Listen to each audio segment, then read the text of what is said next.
Si quieres entender sus parábolas, lee Lucas. Si quieres entender los milagros de Jesús, lee Mateo. Pero si quieres entender quién es Jesús antes de que existiera el tiempo, lee Juan. Porque Juan no empieza en Belén. No empieza con pastores ni con una estrella en el cielo. Juan empieza antes del principio. En el principio era el Verbo, y el Verbo era con Dios, y el Verbo era Dios. Con esa sola frase, Juan destruye cualquier idea pequeña que tengas sobre Jesús de Nazaret. El hombre que caminó sobre el polvo de Galilea es el mismo que diseñó las galaxias. El que lloró frente a una tumba es el mismo que ordenó al universo existir. Este es el Evangelio de Juan. Y no es solo una historia, es una invitación. Juan presenta a Jesús con una palabra, el Verbo. En griego, logos. No es solo una palabra hablada, es razón, orden, propósito. Todo lo que existe fue hecho a través de Él, y sin Él nada existe. Pero había un problema. El mundo que Él creó no lo reconoció. La luz vino a la oscuridad, y la oscuridad no la recibió. Antes de que Jesús apareciera públicamente, Dios envió a un mensajero. Un hombre extraño, sin palacio ni riquezas, que vivía en el desierto y comía lo que la naturaleza le daba. Su nombre era Juan el Bautista. Su único trabajo era señalar, no ser la luz, solo apuntar hacia ella. Un día, mientras bautizaba en el río Jordán, vio a Jesús acercarse y dijo algo que cambió la historia para siempre. He aquí el Cordero de Dios que quita el pecado del mundo. Los judíos entendieron esa imagen perfectamente. Durante siglos habían sacrificado corderos para cubrir sus pecados. Pero Juan estaba diciendo algo diferente. Este hombre no va a cubrir el pecado, lo va a eliminar para siempre. 2 discípulos de Juan escucharon eso y siguieron a Jesús. Uno de ellos era Andrés. Lo primero que hizo Andrés fue buscar a su hermano Simón y decirle, «Hemos encontrado al Mesías». Cuando Jesús vio a Simón, le dijo algo sorprendente. No le preguntó su nombre, ya lo sabía. Le dijo, «Tú eres Simón, pero desde ahora te llamarás Pedro», que significa roca. Jesús no veía lo que Pedro era, veía lo que Pedro llegaría a ser. La primera señal que Jesús realizó no fue sanar a un enfermo ni resucitar a un muerto. Fue en una boda, en un pueblo llamado Caná. Las bodas en esa cultura duraban días. Era el evento más importante de la vida de una familia. Y en medio de la celebración ocurrió lo impensable, se acabó el vino. María, la madre de Jesús, se acercó a él y simplemente dijo, «No tienen vino». No le pidió nada, solo le informó. Y eso fue suficiente. Jesús señaló 6 tinajas de piedra usadas para purificación ceremonial. Cada una contenía entre 80 y 120 litros. Les dijo a los sirvientes que las llenaran de agua. Las llenaron hasta el borde. Luego les dijo que sacaran y lo llevaran al maestresala. En algún punto entre la tinaja y la copa ocurrió algo imposible de explicar. El agua se convirtió en vino, y no en vino ordinario. El maestresala lo probó y llamó al novio. Todo el mundo sirve primero el buen vino, tú has guardado el mejor para el final. Esta señal reveló algo sobre el carácter de Jesús. No vino a dar lo mínimo suficiente, vino a dar en abundancia. 600 litros de vino para una fiesta de pueblo. Ese es el tipo de Dios con el que estamos tratando. Después de Caná, Jesús fue a Jerusalén para la Pascua. Entró al templo y encontró un mercado. Animales en venta, mesas de cambio de monedas, ruido, negocio, dinero. La casa de su padre convertida en un centro comercial. Hizo un látigo de cuerdas, volcó las mesas, liberó los animales, sacó a todos. Los líderes religiosos llegaron furiosos y le exigieron una señal que justificara su autoridad. Jesús respondió con algo que nadie entendió en ese momento. «Destruid este templo y en 3 días lo levantaré». Pensaron que hablaba del edificio que tardó 46 años en construirse, pero hablaba de su cuerpo. Ya en ese momento, antes de que comenzara su ministerio público, Jesús estaba prediciendo su muerte y resurrección. Entre los líderes religiosos había un hombre llamado Nicodemo. Era fariseo, respetado, educado, con poder. Había visto las señales de Jesús y sabía que algo extraordinario estaba ocurriendo, pero tenía miedo de lo que dirían sus colegas. Así que fue a ver a Jesús de noche. Jesús no perdió tiempo con cumplidos, fue directo al corazón de Nicodemo. «De cierto te digo que el que no nace de nuevo no puede ver el reino de Dios». Nicodemo pensó en términos físicos. ¿Cómo puede nacer alguien que ya es adulto? Pero Jesús hablaba de algo completamente diferente, no un nuevo comienzo biológico, una transformación espiritual total. Y en esa conversación nocturna, en voz baja, con solo un hombre como audiencia, Jesús pronunció las palabras más conocidas de toda la Biblia. Porque de tal manera amó Dios al mundo, que ha dado a su Hijo unigénito, para que todo aquel que en Él cree no se pierda, mas tenga vida eterna. No vino a condenar, vino a rescatar. Poco después, Jesús viajó hacia Galilea y tuvo que pasar por Samaria. Los judíos y los samaritanos se odiaban mutuamente desde hacía siglos. Un judío respetable cruzaba al otro lado del camino antes que hablarle a un samaritano. Pero Jesús se sentó junto al pozo de Jacob, solo, a pleno mediodía, el momento más caliente del día. Llegó una mujer a sacar agua, sola. Las mujeres no iban al pozo a mediodía, iban en la mañana, en grupo, pero esta mujer prefería el sol ardiente antes que las miradas de sus vecinas. Jesús le habló primero, «Dame de beber». Ella no pudo creerlo. ¿Un judío hablándole a ella? Jesús le respondió que si ella supiera quién le estaba hablando, ella le habría pedido a él, y él le habría dado agua viva. La conversación fue profundizando. Jesús reveló que sabía todo de su vida, sus 5 matrimonios, su situación actual, no para avergonzarla, sino para mostrarle que la conocía completamente y aún así seguía allí. Ella corrió al pueblo y les dijo a todos, «Vengan a ver a un hombre que me dijo todo lo que he hecho». Y muchos creyeron. Una mujer rechazada por su propia comunidad se convirtió en la primera misionera de la historia. A lo largo del Evangelio de Juan, Jesús hace 7 declaraciones que comienzan con las mismas 2 palabras, «Yo soy». En el idioma hebreo, esas palabras tienen un peso enorme.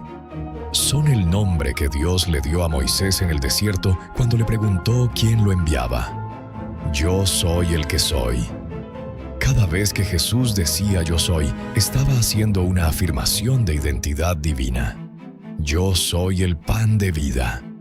Dijo esto después de alimentar a 5,000 personas con 5 panes y 2 peces. No vino a llenar solo el estómago, vino a saciar el hambre más profunda del alma. «Yo soy la luz del mundo».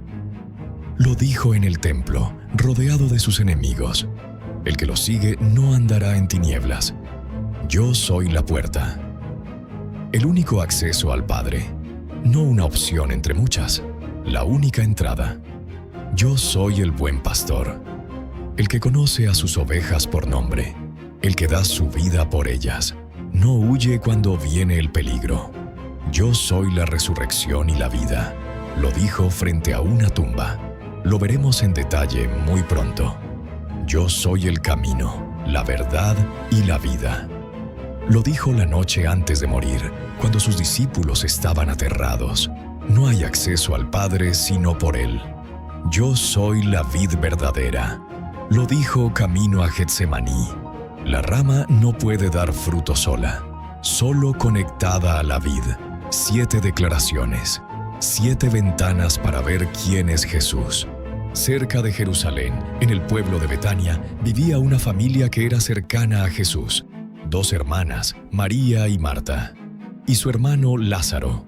No eran seguidores ocasionales, eran sus amigos. Un día llegó un mensaje urgente a Jesús. «Señor, el que amas está enfermo». No le pidieron que viniera, solo le informaron. Confiaban en que su amor haría lo necesario.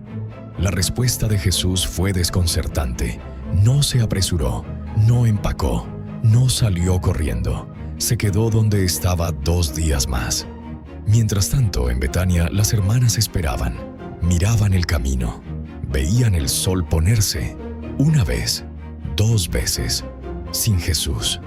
Cuando finalmente llegó, Lázaro llevaba 4 días muerto. Eso era importante en la cultura judía.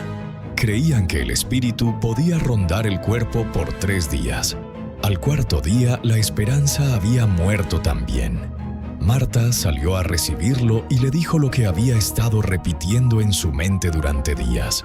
«Señor, si hubieras estado aquí, mi hermano no habría muerto». No era una acusación. Era el llanto de alguien que confiaba pero no entendía. Jesús le respondió con la declaración más poderosa de todo el Evangelio. «Yo soy la resurrección y la vida.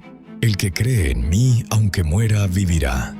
Luego llegó María, y también cayó a sus pies llorando.